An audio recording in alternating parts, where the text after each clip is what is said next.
Welcome to delta academy. Good morning friends. आज हम लोग जो क्लास में चर्चा करने जा रहे हैं वह नॉर्थ ईस्ट के संबंध में है। दोस्तों, जनवरी 2020 में लॉकडाउन से पहले सरकार ने, जो भारत सरकार है, उसने पूर्वी क्षेत्र में जो है जो स्टील इंडस्ट्री है उसको बढ़ावा देने के लिए एक मिशन की शुरुआत की है, जिस मिशन को हम मिशन पूर्वोदय के रूप में जानते हैं। जी हाँ दोस्तों, इस मिशन के तहत जो है कुछ ऐसे लक्ष्यों को निर्धारित किया गया है जो जापान की मदद से जो है वो पूरे किए जाएंगे। और इस लक्ष्यों में जो है जो ये मिशन है, इसके संबंध में हम ये कह सकते हैं कि जो इंटीग्रेटेड स्टील हब है उसकी स्थापना की ओर जो है वो बल दिया जा रहा है केंद्र सरकार के द्वारा, कि एक स्टील जो इंटीग्रेटेड एक स्टील है जहाँ पर आप देखेंगे कि उड़ीसा, झारखंड, पश्चिमी बंगाल या छत्तीसगढ़ से संबंधित जो क्षेत्र है वो स्टील उत्पादन के लिए भारत में बहुत मोस्ट इम्पोर्टेंट है। तो उसी से जुड़े हुए जो क्षेत्र हैं हमारे नॉर्थ ईस्ट में, वो कौन कौन से क्षेत्र हैं, उन सबको मिला करके एक इंटीग्रेटेड स्टील हब की स्थापना की जो बात की गई है, उसी को ध्यान में रखते हुए मिशन पूर्वोदय की शुरुआत की गई है। और इसकी शुरुआत 11 जनवरी 2020 को की गई थी। इसमें देखते हैं जो मेन बात है वो क्या है, तो इसकी जो आवश्यकता है मिशन की, वो क्यों ज़रूरत पड़ी है। तो इसमें हम दो पॉइंट्स की बात करते हैं। एक, पूर्वी क्षेत्र में जो सामाजिक आर्थिक जो विकास का निम्न स्तर है, अगर आप देखते होंगे जो पहाड़ी क्षेत्र हैं, स्पेशली हम पूर्वोत्तर की बात करें तो उसमें जो है सामाजिक रूप से और आर्थिक रूप से जो है डेवलपमेंट उतना नहीं हो पाया है, और वहाँ पर इन सब चीज़ों का जो स्तर है वो बहुत कम है।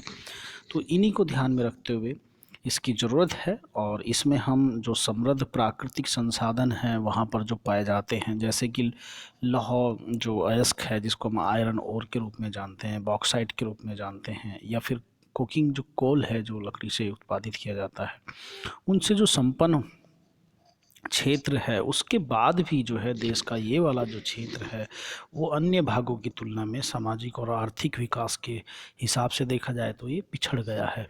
दोस्तों, दूसरी जो पॉइंट्स है इसमें हम लोग जो ज़रूरत महसूस करते हैं, ये एक तरीके का ऐसा क्षेत्र है जहाँ पर स्टील उत्पादन की बहुत क्षमताएं हैं।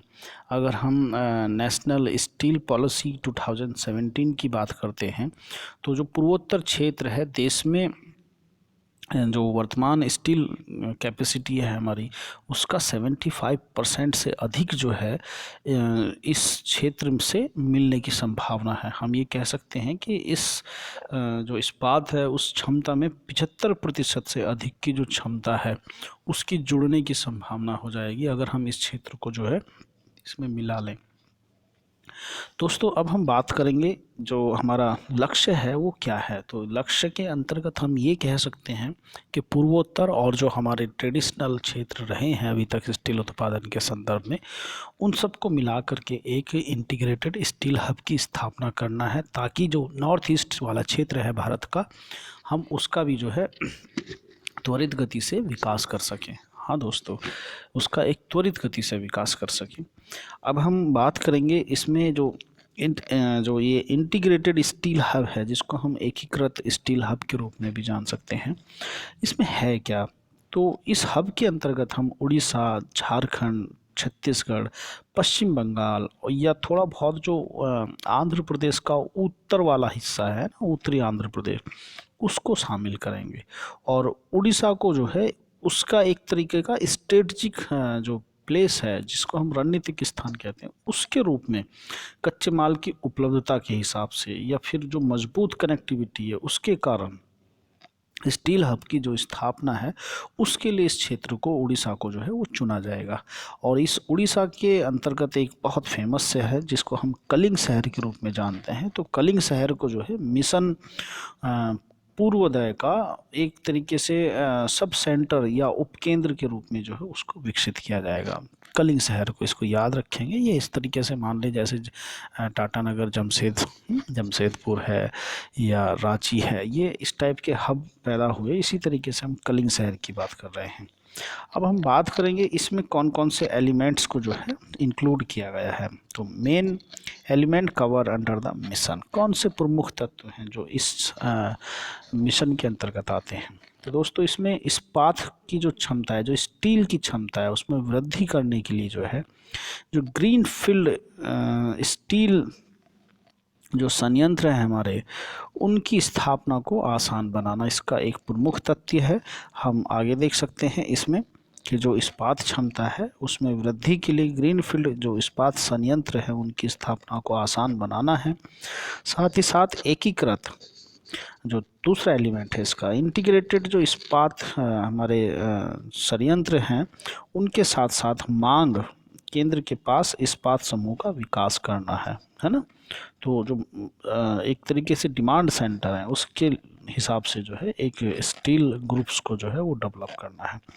साथ ही साथ जो रसद और उपयोगिताओं की बात करते हैं तो उनके हिसाब से बुनियादी ढांचा जो है उसमें भी परिवर्तन करने की बात करते हैं हम लोग। इस तरीके से 3 एलिमेंट्स हैं इसमें। सबसे पहले इस्पात क्षमता में वृद्धि के लिए ग्रीनफील्ड इस्पात संयंत्र। आजकल ग्रीनफील्ड का बहुत नाम सुनने को मिल रहा है, ग्रीनफील्ड एयरपोर्ट इस टाइप से करके।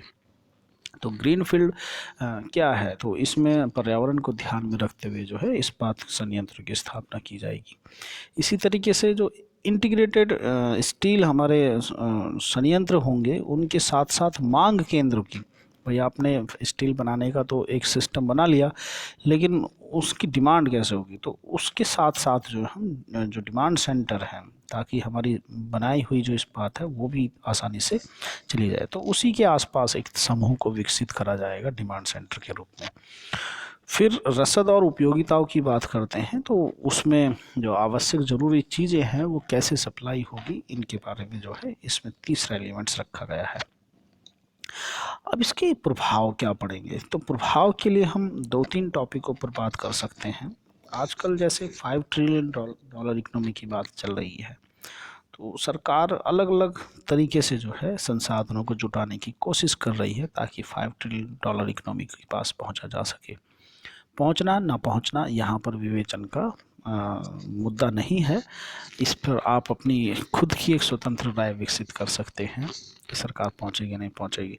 लेकिन आप इसको एक संदर्भ में ले सकते हैं कि ये जो है 5 ट्रिलियन डॉलर इकोनॉमी के लिए एक रोड मैप की तरीके से काम करेगा, क्योंकि जो सरकार है उसके द्वारा जो निर्धारित भारत है उसकी अर्थव्यवस्था को जो है 5 ट्रिलियन डॉलर तभी पहुंचाया जा सकता है तब हम हर तरीके के क्षेत्र में जो है विकास करें, उसका प्रचुर मात्रा में प्रयोग कर सकें। अगर हम इस्पात जो स्टील पॉलिसी है उसके संदर्भ की बात करते हैं तो स्टील पॉलिसी वर्तमान में जो है 2030 तक जो है हम लोग लगभग 300 मीट्रिक टन इस्पात उत्पादन करने की बात कर रहे हैं। हाँ, ये इस्पात पॉलिसी जो 2017 में आई थी उसके हिसाब से हम बात कर रहे हैं। तो 300 मीट्रिक टन स्टील उत्पादन करने का लक्ष्य रखा गया है 2030 तक। संतुलित विकास क्या है, तो इस्पात उद्योग के विकास के लिए जो है एक जो हब है उसके माध्यम से एक तरीके से टोटल जो वैल्यू चेन है ना, जो एक इंक्लूजन वैल्यू चेन है उसमें जो है रोजगार के महत्वपूर्ण अवसर को पैदा करने की एक संभावना के रूप में देखा जाएगा। और इससे जो है पूर्वी भारत के साथ साथ पूरे भारत का सामाजिक आर्थिक विकास जो है उसको बढ़ावा देने में मदद मिल सकती है अगर ये योजना के मुताबिक सही सही हुआ तो। देश में जो है जो अन्य क्षेत्र हैं उसके आसपास के जैसे बिहार हो गया, पश्चिम बंगाल हो गया या उनसे जुड़े हुए जो क्षेत्र हैं वहाँ पर भी इनका फ़ायदा होगा। दोस्तों इस प्रकार से मिशन पूर्वोदय है और ये एग्ज़ाम की दृष्टि से बहुत मोस्ट इम्पोर्टेंट है। आप लोग इसे याद रखेंगे कि 11 जनवरी 2020 में जो है लॉन्च किया गया था और इसका जो मुख्य टारगेट है वो एक इंटीग्रेटेड स्टील हब की स्थापना करना है। साथ ही साथ ये पूर्वी क्षेत्र के अंतर्गत जो सामाजिक आर्थिक विकास है उसकी संदर्भ में इसको स्थापित किया जा रहा है। लेकिन अगर हम एक सब सेंटर की बात करते हैं तो उड़ीसा का जो कलिंग शहर है उसमें इसको एक सब सेंटर के रूप में स्थापित की जाएगा। तो दोस्तों इसके मुख्य टॉपिक्स थे ये। उम्मीद है आपको ये जो मिशन है, ये योजना है, ये आपको पसंद आई होगी और आप इसको अच्छे से तैयार करें ताकि आपके पेपर की दृष्टि से ये एक महत्वपूर्ण साबित हो। इसी प्रकार के नए मिशन के साथ, नई योजना के साथ हम पुनः उपस्थित होंगे। तब तक के लिए बाय बाय, टेक केयर।